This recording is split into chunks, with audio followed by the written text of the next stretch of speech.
Hi, I'm Lonna Kelly, and this is Hudson Valley Arts Speak. Thanks for tuning in today. I have two guests today who are going to be talking to us about the Great Swamp in Dutchess and Putnam counties. And Justin Goodhart is here, and Lori Lewis, and they're both very involved in what the frogs are doing, Friends of the Great Swamp, and they're board members. And thanks for coming tonight.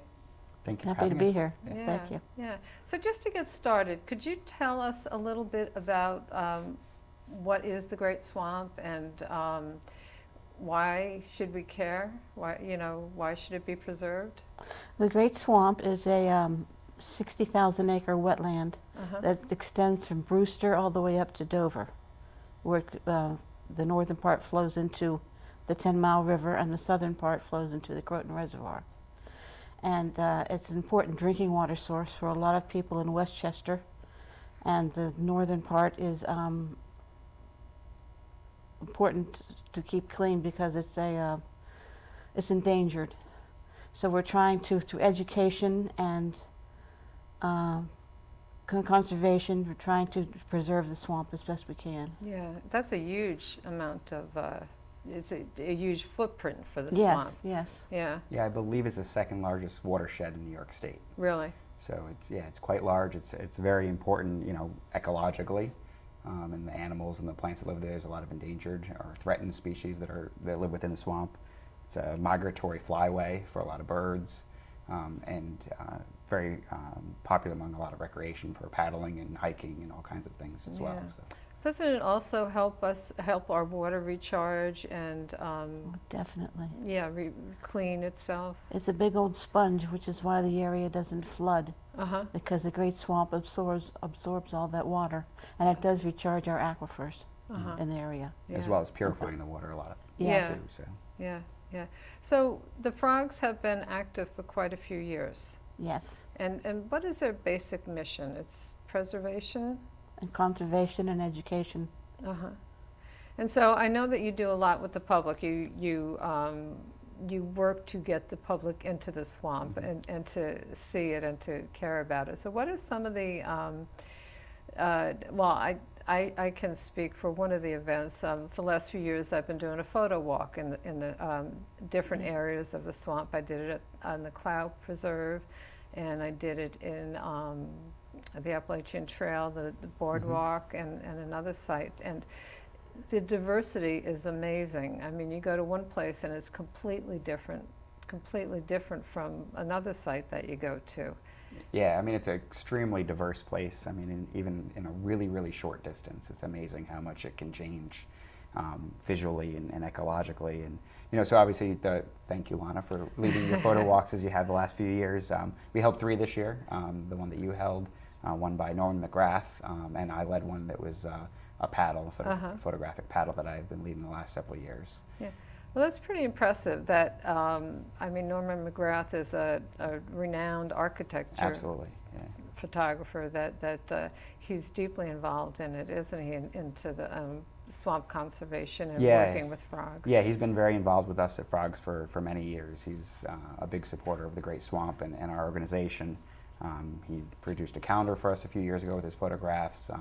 At our annual celebration, he often gives a presentation with a lot of his photographs of the swamp, and it's great to see his perspective, especially coming from his architectural background, and his take on the swamp is very interesting. So. Yeah, so Justin, when you take people out for a paddle, and I know you, it seems like I see your photographs, and it seems like you're in the swamp a lot. I am. And your photographs are wonderful, but do you combine the paddle with, do you talk photography when you're out there with people, or do you just stick to the swamp? Yeah, I mean, the paddles that I lead, they're photographic specific. One that I lead, that we do spend some time talking about, just photography in general and some composition and things like that. And then I do try to apply it kind of specifically to what we're going to encounter within the swamp, and talking about different things and framing and technical details with cameras and all those kinds of things. And being in a boat adds an extra level of a little bit of complication, I would say. I would say. But Made me nervous if I had an expensive camera in there. Lori, you have been involved with Swamp for quite a few years. Have you seen a change in people's awareness of the importance of the swamp? Well, people's awareness period of the swamp, I've seen a big change. We have a lot of people who now know, oh, I know where the Great Swamp is. I live near the Great Swamp. And before they didn't know what it was. Yeah. And we have a lot of people who commute saying, is that the Great Swamp that we go through on the train? It's such a nice ride through the, Yes. through the swamp on the It train. is. It's Yeah. a lovely ride. Yeah, yeah, And so there is a lot more awareness of the swamp than there used to be. yeah. And then beyond obviously the photographic adventures that we do as frogs, we do all kinds of different things in the swamp, or things about the swamp. So we've had a series of plein air days that Sharon Nakazato has been leading this year, which has been wonderful for artists of any medium to get out there and just get together and go to a location and paint or draw or photograph the swamp. We also lead paddles, hikes within the watershed. We have a series of talks that we do a lot of times at Trinity, Yeah. calling for people that want maybe a little bit more about specific information about either whether it's plant life or specific animal species, environmental impacts. So we have all different kinds of ways that we're trying to educate people about the swamp and why it's important and what's there and all those Yeah, things. the eco-diversity. Yeah. We have Yeah. butterfly walks Uh-huh. and bird counts. Yeah. Mhm. I know when I do the photo walk, one of the best things about it for me, I love talking about photography, so that's one really good thing. But I also, somebody from the Swamp Board or one of the citizen scientists are always there. And they are just such a wealth of information talking about the plants and the ecology and what you can expect to see, that it just kind of elevates it to a whole different level. Yeah, and we're very lucky with our board that we have a lot of Naturalists. naturalists and scientists on our board that really love the swamp and can explain it and understand and know about all those things. So. Yeah, it's great. So one of your big events that you do every year is the art show, Yes. the Great Swamp Art Show, and that's coming up in October. Yes. 21st and 22nd. Mm-hmm. Yeah, it's our annual we call it the celebration of the Great Swamp. The art show is a big portion of it, but there's lots of other things that are going on as Yeah, well with it. So, yeah. presentations and obviously the art show, the adult art, there's a children's art part of it. We have birds of prey on display, turtles on display, all kinds Chucky of things. Goodnight. Yeah, children's art that they can Yeah. participate and make while they're there. So. Yeah. So if an artist was interested in getting involved or submitting stuff to that Yes. show, is it a juried show or it is? Yes. Yes, it is a juried show. Yeah. They can find the prospectus on our website, Mm-hmm. frogs-ny.org, and they can download that there, and they can read through what the qualifications are for submitting. The art does need to represent something within the Great Swamp watershed, but it's actually a pretty large area. Yeah. So most people that live locally probably live in the swamp watershed anyways. It is a juried show, and then it'll be judged, and we do give cash prizes for each category. So. We also have a Peter Dunlop Award for high school students Correct. who submit art. Okay, Yeah. great. Yeah. You get a lot of submissions. I know the We do. place is always Yes. packed with art. Yeah, and very graciously, Front Street Gallery in Patterson has agreed to hold a follow-up show with us again this year, which we did last year, where all of our winners and honorable mentions got an opportunity to show at the Front Street Gallery Oh, that's for a great. month, probably sometime in mid-December, Yeah. and they've agreed to do that again with Yeah. us. So that's a nice benefit for the artists that participate. Yeah, for people who aren't familiar with the celebration, why don't you just talk a little bit, tell them where it's held and... Sure. It's held at Christ Church on Quaker Hill in Pauling, and it's every fall we have it. It's beautiful up there in the fall. Yeah, the leaves are You can- incredible. Yeah, and It's see all the gorgeous. hills and color. Yeah. It's really nice. But we have it, and it's also a fun fundraiser for the Great Swamp, Friends of the Great Swamp. And we have a lot of presentations and talks during the days by naturalists. And Michael Musnick will be there with his turtles from the swamp, which kids always love. Oh, yeah. And Jim Eyring with his birds of prey, which he flies them outside, and that's a big hit with everyone. Yeah. I used to come all the time, but it's on the same weekend as the Artist Open Studio Yes. Tour. Yes. So I have this conflict. I know that's a challenge for some people. I mean, we like kind of being at the same time because there's a lot of people traveling around the area looking at art. And, Yeah. especially with the Aiken Library being across the street. Yeah, so, you have that too. So, but, Yeah. Yeah. but So you said it also functions as a fundraiser for the frogs. Yes. Yes. So how do you support your work? The grants? We have some grants. Mhm. We depend on memberships from people in the area. Memberships are a big part of it. Mhm. And with a membership, people get our newsletter, and they're kept up to date on all the events.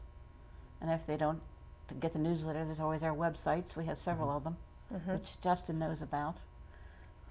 Have you been doing the website? Well, we did launch a new website pretty recently that I was on a committee with several people that helped organize and do that this last year. So, Yeah. so we do have a brand new website we're hoping to be that's much more user friendly and more intuitive and provide a lot more information to people. So. Yeah. Do you have any events coming up in the fall besides the celebration? I mean, events Yes. that might Yeah. bring people into the swamp. Yeah, we do have another plein air day coming up on August 27th, I believe it is, at the Patterson Environmental Park. You can find information about that. It's on our website or on our Facebook page. We do have some other hikes and walks that we're in the process of planning right now.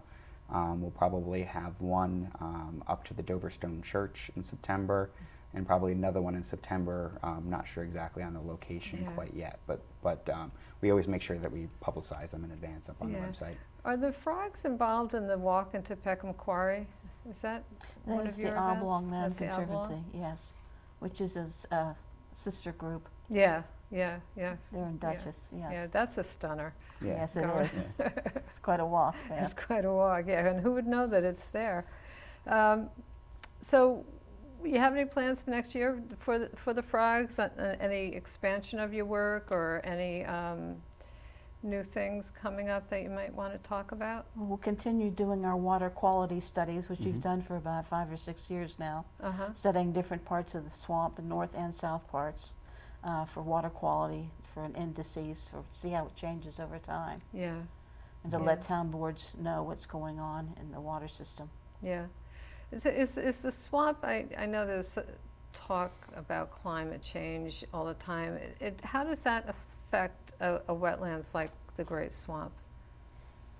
Well, it's getting warmer, and it's Yeah. affecting some of the animals that live there. Yeah, We're seeing animals that are usually farther south come north, which is exciting, but yeah. it's alarming too. And more bears.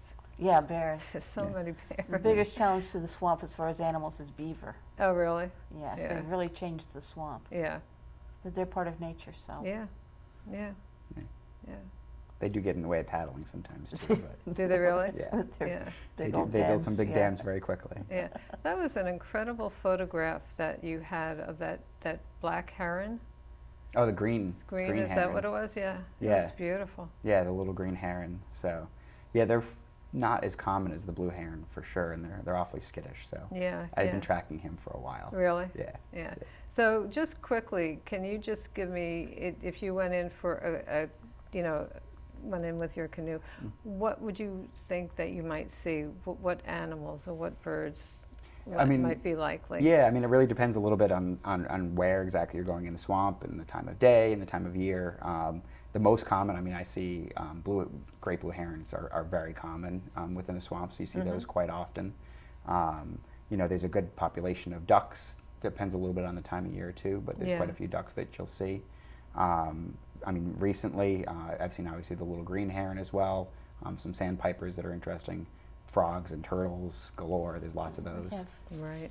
otters and mink. Yeah. Otters and mink, that's Yes. great, incredible. So Great. we've reached Thank the you, end Lonna. of our show for tonight. thank you, you so Lonna. much for coming.